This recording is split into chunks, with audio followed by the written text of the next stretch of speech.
आप सभी को बहुत बहुत नमस्कार। मैं निखिल। कुछ प्रश्न हैं आप लोगों के, तो मैं प्रयास करूंगा आध्यात्मिक दृष्टिकोण से कि हम मिलकर इन प्रश्नों का समाधान करें। हमारा लक्ष्य, हमारी मुहिम केवल एक है। पिछले 12 वर्षों से मैं इस क्षेत्र में जुड़ा हुआ हूँ और हमारा जो लक्ष्य है वो भी मैं आपसे शेयर करता हूँ। हमारा लक्ष्य केवल यही है कि जो सनातन धर्म की खूबसूरती है, जो सनातन धर्म की वास्तविकता है, जो हमारे धर्म की मैं कहूँ वैज्ञानिकता है, उसे बच्चे जाने, उसे बच्चे जाने। केवल एक व्यक्ति मेरे धर्म को अपनाए और वो मेरे धर्म को जाने ही नहीं, मुझे ऐसा लगता है कि वो व्यक्ति फिर धार्मिक नहीं है। धार्मिक वही है जो अपने धर्म को जाने, धार्मिक वही है जो अपनी जिम्मेदारियों को जाने, धार्मिक वही है जिसे पता हो, जिसे पता हो कि मैं क्या कर रहा हूं। धार्मिक वही व्यक्ति हो सकता है जिसने अपने धर्म का अध्ययन किया। बाकी सब विश्वासी हैं, वो विश्वास करते हैं, बहुत अच्छी बात है, लेकिन वो कभी धर्म की गहराइयों में नहीं जाते। और जो ये नई युवा पीढ़ी है, आप और जो मैं हैं, हमारा एक सबसे बड़ा प्रश्न ये रहता है कि मैं इसे क्यों मानूं। ये हमारा प्रश्न रहता है कि मैं इसे क्यों मानूं। तो ये जो हम डेली डिस्कस करते हैं, मेरा जो जगह है जहाँ पर हम लोग हर वीकेंड पे सैटरडे संडे को हम ये चर्चा करते हैं, लोग आते हैं, हम बैठते हैं और आपस में हम विचारों का आदान प्रदान करते हैं। तो आप ही लोगों ने कहा कि गुरुजी एक काम कीजिए, अब आप है ना इन्हीं के वीडियोस भी अपलोड करना शुरू कर दीजिए। तो मैंने कहा ठीक है, वीडियोस भी अपलोड कर देंगे। अभी हम चर्चा कर ही रहे हैं और इस चर्चा का यहाँ वीडियो बन जाएगा, ठीक है। तो कोई समस्या नहीं है, जितने ज़्यादा लोग देखेंगे उतना अच्छा है, ठीक है। आज का जो मुद्दा है, आज का जो विषय है, हमारा लक्ष्य रहेगा कि हम रोज प्रतिदिन नित्य एक ऐसा विषय लेंगे, एक ऐसा हम कंसेप्ट लेंगे कि जिस पर चर्चा की जाए।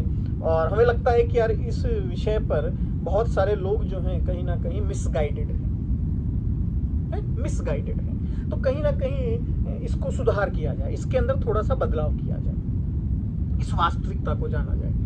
जैसे कि अभी आपने कहा कि गुरुजी बीच में अभी एक बड़ा मुद्दा चला था, है ना। अभी आपने कहा कि बड़ा मुद्दा चला था कि हाँ शिवलिंग वाला, कि जो शिवलिंग है तो बहुत सारे लोगों ने कहा कि शिवलिंग जो है वो एक पुरुष के लिंग के समान उसकी आकृति है, बस और कुछ नहीं है। और अगर हम शिवलिंग के आकार को देखें तो वो लिंग और योनि है और कुछ भी नहीं है। तो बिल्कुल सही बात है, बड़ा मुद्दा उठा था। हालांकि मैं न्यूज़पेपर वगैरह नहीं पढ़ता हूँ, बट हाँ ठीक है, ये बहुत सारे लोगों से मैंने सुना था कि ये मुद्दा है कि लोग जो है शिवलिंग के आकार को लेकर कह रहे हैं कि शिवलिंग जो है केवल एक स्त्री और एक पुरुष के जो जननांग हैं उन्हीं की आकृति है और कुछ भी नहीं है। तो मेरा ये मानना है इसके अंदर कि जो लोग हमारे धर्म को नहीं जानते हैं, खैर ठीक है, उनका तो कहना वाजिब है, उनका कहना सही है, उचित है, क्योंकि वो बेचारे मेरे धर्म को ही नहीं जानते हैं। शर्म की बात तो वहां आती है जब मेरे धर्म के लोग ये कहें, मेरे धर्म के लोग ये कहें, हाँ बिल्कुल, मेरे धर्म के लोग जब ये बात कहें तो ये मेरे लिए शर्म की बात है। हमारी मुहिम ये है कि लोग जानें शिवलिंग का आकार क्या है, शिवलिंग का आकार क्या है। लिंग शब्द केवल जननांग को प्रदर्शित नहीं करता है, लिंग शब्द केवल जननांग के लिए नहीं बना है, ध्यान रखना। ये तो हमारी सोच है। हमने केवल लिंग शब्द का प्रयोग जो है केवल और केवल पुरुष के जननांग के लिए किया है। साहब जहां शब्द आ जाए ना लिंग, वहां समझना ये पुरुष का जननांग है, बस। इसके अलावा मुझे कुछ सोचना ही नहीं है, उसके अलावा मुझे कुछ नहीं सोचना। लिंग का अर्थ प्रतीक भी होता है, लिंग का अर्थ चिन्ह भी होता है, जिसको हम कहते हैं ना रिप्रेजेंटेटिव, जिसको हम कहते हैं कि ये एक तरह का एक मार्क हो गया, एक निशान हो गया, उसका भी अर्थ लिंग ही होता है। और देखिए कितनी मजेदारी वाली बात है कि दर्शन शास्त्र की एक डिक्शनरी आती है, शब्दकोश आता है, हाँ ऑक्सफोर्ड वाला, तो उसमें उन्होंने स्पष्ट तौर पर लिखा हुआ है कि लिंग जो है उसका अर्थ प्रतीक या चिन्ह तथा पुरुष के जननांग भी है। पहले पुरुष के जननांग नहीं लिखा गया है वहां पर, तो जो शिवलिंग है वो प्रतीक है, वो चिन्ह है, वो कोई जननांग नहीं है। पहली बात तो ये आप अपने मस्तिष्क में क्लियर रखिए, अपने दिमाग में बिठा लीजिए इस बात को कि जो लिंग है, शिवलिंग है, वो कोई पुरुष का जननांग नहीं है। पहली बात तो आप ये क्लियर कर लीजिए। अब आते हैं दूसरी बात पर, तो ये शिवलिंग क्या है? ये शिवलिंग क्या है? हाँ, जैसे अभी आप कह रहे थे कि महाराज कहीं पंडित जी ने कहा था या किसी ने कहा भी था एक बार कि ये ऊपर वाला पार्ट जो है वो पुरुष का लिंग हो गया और नीचे वाला पार्ट जो योनि हो गया। एक छोटा सा आपको एग्जांपल देता हूँ, छोटा सा आपको उदाहरण देता हूँ। घर पे जाकर आप इसका इस्तेमाल कीजिए, घर जाकर आप इसको देखिएगा, शायद आपके मन से थोड़े से डाउट्स दूर हो। घर जाकर एक दीपक को देखिएगा, दीपक लीजिएगा और दीपक के अंदर आप लौ जलती हुई देखिएगा। दीपक है और दीपक के अंदर लौ जल रही है। उसका आकार भी वैसा ही होता है जैसा शिवलिंग का आकार है। नीचे पात्र होता है और बीच में उसके लौ जल रही होती है। तो क्या आप दीपक और लौ को लिंग और योनि मानेंगे? आप कहेंगे नहीं नहीं नहीं गुरुजी, वो तो दीपक है, वो तो दीपक है। बिल्कुल, शिवलिंग भी एक दीपक के समान है, दीपक के समान है, प्रकाश के समान है, उज्ज्वलता के समान है।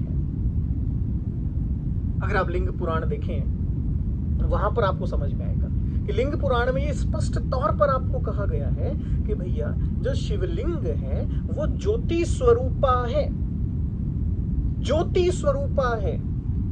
जिस प्रकार दीपक की ज्योति होती है ना, ज्योति, लाइटिंग दीपक की, उसी प्रकार हमने शिवलिंग को माना है। अगर आप शिवलिंग देखें तो बहुत सारे स्थान पर, इनफैक्ट नर्मदा नदी में तो कहते हैं कि जो शिवलिंग पत्थर मिलते हैं वो प्राकृतिक रूप से शिवलिंग का आकार लिए हुए होते हैं। तो उनका आकार कैसा होता है? फिर वो आकार कभी भी ध्यान रखिएगा, चेक कर लीजिएगा आप जाकर के, वो आकार किसी भी पुरुष के लिंग के जैसा नहीं है। वो दीपक की ज्योति के जैसा है, दीपक की ज्योति के जैसा है। लेकिन हमने कभी सोचने की कोशिश ही नहीं की, प्रयास ही नहीं किया। हमने इतना प्रयत्न ही नहीं किया कि यार वो पत्थर जो वहां मिल रहे हैं, जिन्हें हम कहते हैं कि वो प्राकृतिक शिवलिंग हैं, जिन्हें किसी प्राण प्रतिष्ठा की भी आवश्यकता नहीं है, प्राकृतिक रूप से वो उनमें प्राण है, प्राकृतिक रूप से उनमें प्राण है, उनका आकार कैसा है? उनका आकार किसी भी पुरुष के लिंग के जैसा नहीं है। उनका जो आकार है, जो वास्तविक जो उनका आकार है, वो दीपक की ज्योति के जैसा है। तो भैया जो शिवलिंग है, हाँ, नर्मदा नदी, जो वास्तव में जो शिवलिंग है वो कोई लिंग और योनि का समायोजन नहीं है। जो शिवलिंग है, पहली बात, जो शिवलिंग है उसका आकार हमने एक दीपक के समान रखा है, जहां पर नीचे आपका दीपक पात्र है और ऊपर जलती हुई ज्योति है। तो जो नीचे शिवलिंग के नीचे वाला भाग है, जहां पर हमने लिंग की स्थापना की हुई है एक स्वरूप के रूप में, तो वो नीचे वाला जो भाग है कहीं ना कहीं वो आपके संसार का प्रदर्शन करता है। जहाँ पर लोग आते रहते हैं, जाते रहते हैं, पानी आप चढ़ाते रहते हैं, वो वहाँ से बहता रहता है, बहता रहता है। लिंग के ऊपर पानी नहीं रहता है क्योंकि वो प्रकाश के समान है। वहाँ पर जहाँ सब कुछ समाप्त हो जाता है। सब कुछ से मतलब क्या? संसार नहीं, सब कुछ का मतलब विचार। ध्यान रखिएगा, जब शिव की भक्ति करेंगे ना आप लोग, तो शिव आपको क्या करेंगे? मैंने कई लोगों से पूछा कि साहब शिव की भक्ति क्यों करें या क्यों ना करें, तो वो कहते हैं महाराज करेंगे तो दिक्कत क्या है कि शिव तो है ना सब कुछ खत्म कर देते हैं, वो तो विनाश के देवता है ना, वो तो नष्ट कर देंगे सब कुछ। नहीं, भगवान महादेव केवल एक ही वस्तु का, एक ही मैं कहूं कि विषय का विनाश करेंगे, वो होंगे आपके विचार, बस, और कुछ नहीं। तो जो शिवलिंग है उसकी जो ज्योति है वो प्रतीक है। पहला प्रतीक, मेरे मन के अंदर मैं उस ईश्वर की ज्योति को जलाऊं। दूसरा प्रतीक, ये ज्योति इस संसार के होने का प्रमाण है कि हाँ ये संसार है। तो शिवलिंग प्रमाण है कि ये संसार है। तीसरा, इस ज्योति से मैं ये प्रेरणा लूं कि अगर हो सके तो मैं मेरे अवगुणों को, मेरे गुणों को, सभी को धीरे धीरे ईश्वर के चरणों में समर्पित कर दूं। सभी को ईश्वर को समर्पित कर दूं, सभी को समर्पित कर दूं ईश्वर को। तो ये शिवलिंग आपको समझा रहा है। तो शिवलिंग कोई आपके जननांग नहीं है, पुरुष और महिला के जननांग नहीं है, इसका स्वरूप एक दीपक के जैसा है। घर जाकर देखना आज, हाँ, दीपक जलाना, अभी संध्या जब आप करेंगे तब दीपक जलाना, और आप देखना उसका आकार शिवलिंग के जैसा होगा।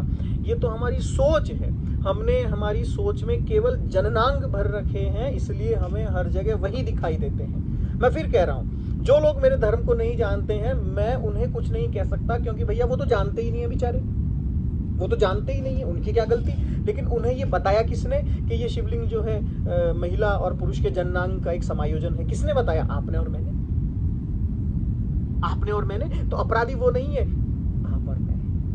हाँ, अपराधी आप और मैं है। उन्हें तो पता ही नहीं था ना, उन्हें क्या पता, लेकिन आपको तो पता था नहीं था।